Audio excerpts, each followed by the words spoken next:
What's going on, guys? Welcome to the April edition of the monthly check-in.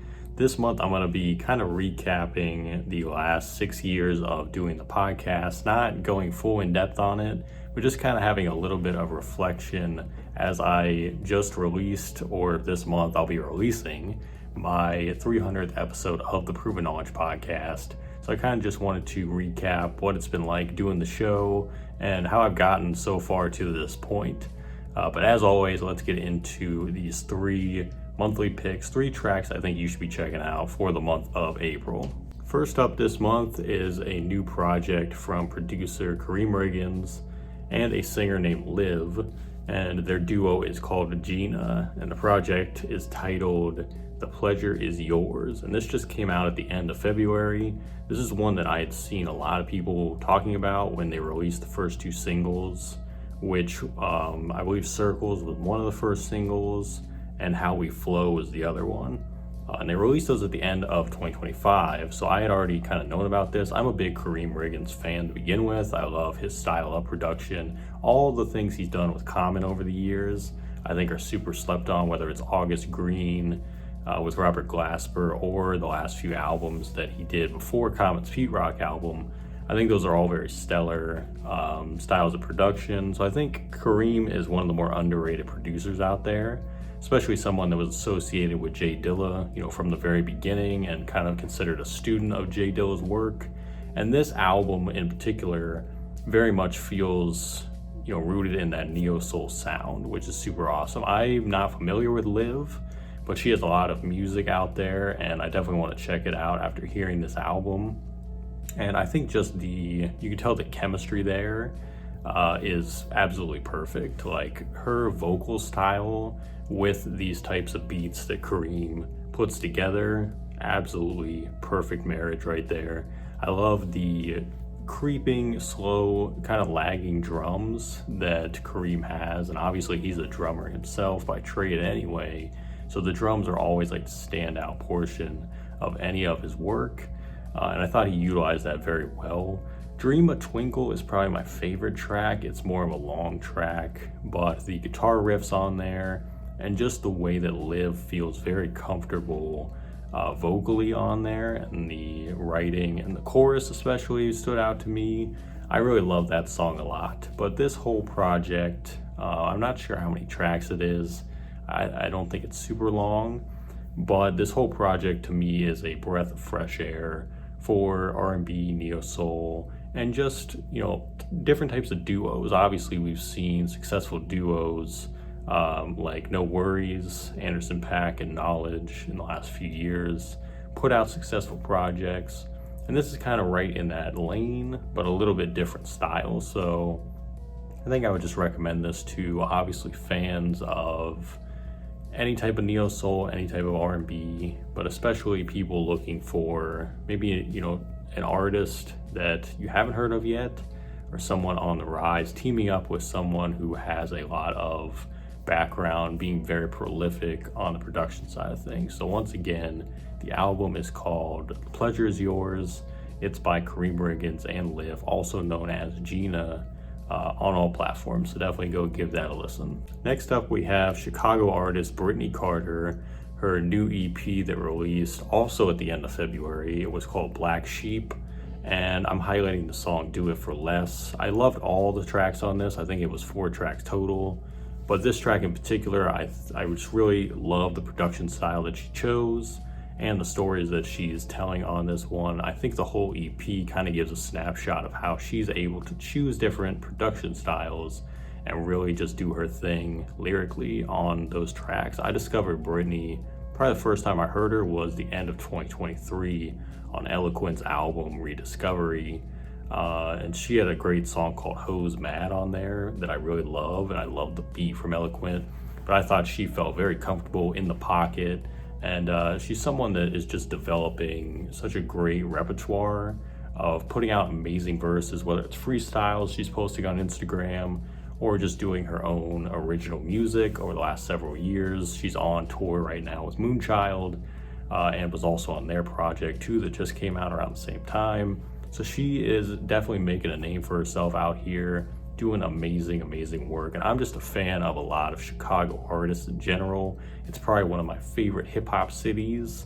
And even outside of the people that you would think about, like the big names, there's so many artists that are either new or up and coming artists. And Brittany is definitely one of the people I'm keeping an eye on and keeping an ear out for new music. And I'm excited to see what she drops for the rest of 2026. But this EP, it's called Black Sheep by Brittany Carter. Definitely go tap in with that one. And finally, speaking of producer Eloquent, he just dropped another new instrumental project called This Little Game of Ours. And as the name and title suggests, well, not name and title, but the name and the album cover, you'll be able to see the album cover here on the screen. It is a video game centric instrumental album, so it's a lot of different video game sounds. It's kind of an ode, I think, to like N64 and a lot of old consoles and things like that. I thought this was really cool. And Eloquent has always incorporated electronic elements into his music. Even though he's more in the style of like hip hop and lo-fi and things like that, he's always blended his own very unique style of electronic music into the production. So I thought it was cool that he did a whole project surrounding this. My personal favorite from this project is called Chrono. I just love the chord progression. I love the style of it. And it's just a nice little beat to throw on. I've been throwing it on in the mornings on my way to work, and it's just a great addition to my playlist. So this album started out originally on Bandcamp, so definitely go check it out on Bandcamp. Support Eloquent if you can, but it's also on streaming platforms now as well. And this also came out, I think, at the end of February or early March, so I'm highlighting a lot of the stuff that came out a little bit ago, but stuff I've been living with now for a couple months, and tracks that are still in heavy rotation. So definitely go check this out. It's called This Little Game of Ours by Eloquent. All right, so as I mentioned at the beginning, 6 years of doing this podcast, and I just hit the 300th episode, and I'm not sure if it's going to be out by the time this video is out there. It's going to be around the same time, but I was honored to have Mighty Joe from the production duo The Other Guys on the 300th episode. And The Other Guys are a production duo that I've been listening to now for the last probably 4 or 5 years. They produced Skyzoo's Mind of a Saint album, where Skyzoo is rapping from the perspective of Franklin Saint from the show Snowfall. It's one of the best hip-hop albums I've probably heard, especially concept albums. It's one of the best albums I've heard ever, and that's what really got me hooked on their work. I checked out a lot of their instrumental stuff. They've also worked with Von P, Shay Noir, a lot of other people, Verbal Kent, done albums for some incredible artists. So being able to speak to Joe and do that for the 300th episode was very special. So check it out. You know, it might be out by the time this is out there in the world, but if it's not, it'll be out shortly after. But today I just kind of want to, reflect on making it this far to 300 episodes, because it definitely started out as something that I was so unsure of at the time. And this was back in 2020. During the pandemic, I had been laid off from one of my jobs, and I was basically unemployed at the time, just receiving some government money. But I was kind of just lounging around, working on some instrumental stuff at the time. I had just put out my first instrumental project, but I wanted to kind of shift things in a different direction. So, if you haven't heard the story, basically what I did was start reaching out to some artists I was connected with on Instagram, and I asked them if they wanted to do like an interview style series where I had a conversation with them and then put it out as a podcast. And surprisingly had a lot of people say yes, and so I just started rolling into it. And the list that I created back then is still the same list I have today. I've just been adding different names to it all these years. So, like I said, 300 some deep at this point. And it's crazy to think that someone as introverted as myself, someone that really isn't a conversationalist, I wouldn't consider myself someone that could just walk up to a stranger and have like a full-on conversation, but being able to speak on things that I'm passionate about, things like music and art and creativity in general, those are things that come very naturally to me. And so over the years, I've just gotten better and better with being able to do it. But at first, it really was a daunting task. And I think it's a great example of just taking that leap of faith, because obviously, you could put yourself out there like that and a lot of people could reject it. But I think not only the guests, but the people that were listening to the episodes, they would always give me good feedback too about how they discovered a new artist or they learned something from the stories that were told on the episode. And I think for me, I've tried to evolve the show in a way where it works for myself as an artist and producer too. Like, I've learned a lot in the last 6 years that I didn't know at the beginning, through the guests, but through my own experience too. So I try to interject some of that experience into the episodes nowadays. And we've touched on all kinds of different topics, distribution, live performances, fatigue.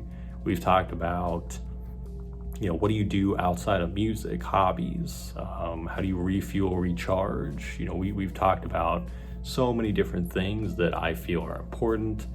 And not only that, not only what I bring to the table, but what the guest brings is more important to me, because it is getting that other perspective from somebody with a different experience.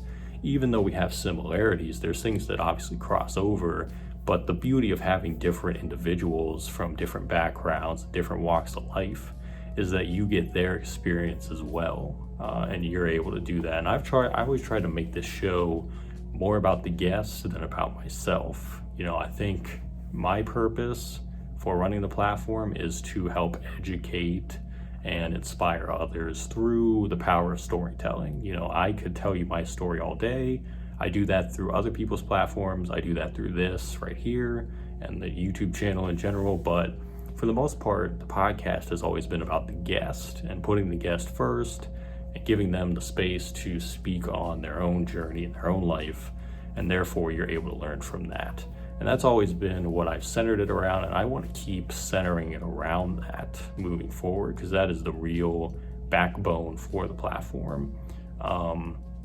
And people always ask me, how do you stay that consistent with it? How do you continue on and keep evolving it? And I think it's just like music. You have to actually love being able to do it, because I don't make a lot of money from the podcast. Sometimes I don't make any money. I could go months where I don't have sponsors, I don't have any donations coming in, but I'm still doing it as if it were a job. But it feels to me that it's very important, and I've seen that it's very important, and the impact that it has, not just for my ability to make new connections, but for the ability to grow a community that is real and a community that can work and collaborate together.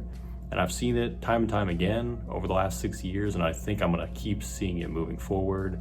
And being in a position now where I can have people sent to me and be able to book guests a lot easier than I could in the beginning, that's a blessing.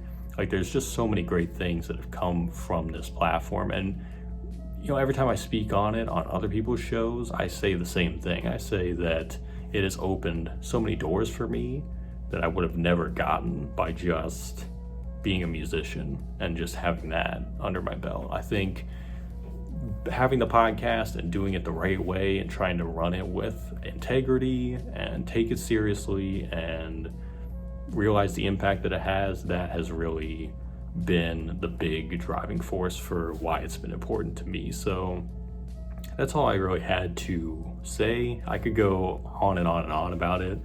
And, I just am so honored to be able to have such a platform, and hopefully it can keep going. Hopefully we can do 400, 500, 600, who knows? The only thing I will say is that, if there ever comes a time where I don't feel like I love it as much, or I feel like I'm not putting my all into it anymore, then I will shift elsewhere. So I cannot confidently say the show will go forever. It'll go either as long as I'm here or until I just straight up do not enjoy doing it anymore. But I still really enjoy doing it, and like I said, the impact that it leaves and being able to help people in that way through conversation is super vital to me. So I look forward to continuing on, and we got a lot more episodes coming this year. But I want to say thank you all, anyone who's listened, anyone who has, given feedback, been on the show, Anybody who said anything good about the platform or bad about it, because you still listened, I appreciate you too. And I appreciate all you guys for your support over the years with this show, and I'm excited to keep it going. A couple of updates before we get out of here. I finally have a lot more new music coming out soon. A couple big releases this month that I'll highlight. One of them is a new album with producer Cessflow, who I've worked with the last year and a half now. We have a brand new album, 10-track album called The Process, and it's coming out under Soothing Soundwave Records. Coming out on April 10th, so I'm very, very excited for that to be shared with you guys. We did this album mostly in the fall, like the late summer into fall period, and we put together a nice body of work. This is our longest project yet, and kind of a culmination of our collaborations from the past too, but it's all new songs, so be on the lookout for that. And on the same day, April 10th, I'm also dropping my first single from an upcoming solo instrumental album, Mural of a Sober Introvert, and this one's called Lost Letters. So this one will also be out on all platforms, the first offering from the album. Very excited for you guys to see this project when it comes out in the summertime, but this will be the first single that will kind of give you a taste of the style and really start to unveil the story behind this project, because it is a very personal one to me, and it's one that I'm very, very thrilled to share with you guys real soon. So like I said, April 10th, you'll get The Process with me and Cessflow, and you'll also get this song, Lost Letter, on all platforms. You guys can check them out. Next month, I'll have even more updates for you. A lot of exciting things coming throughout the rest of the spring into the summertime and beyond.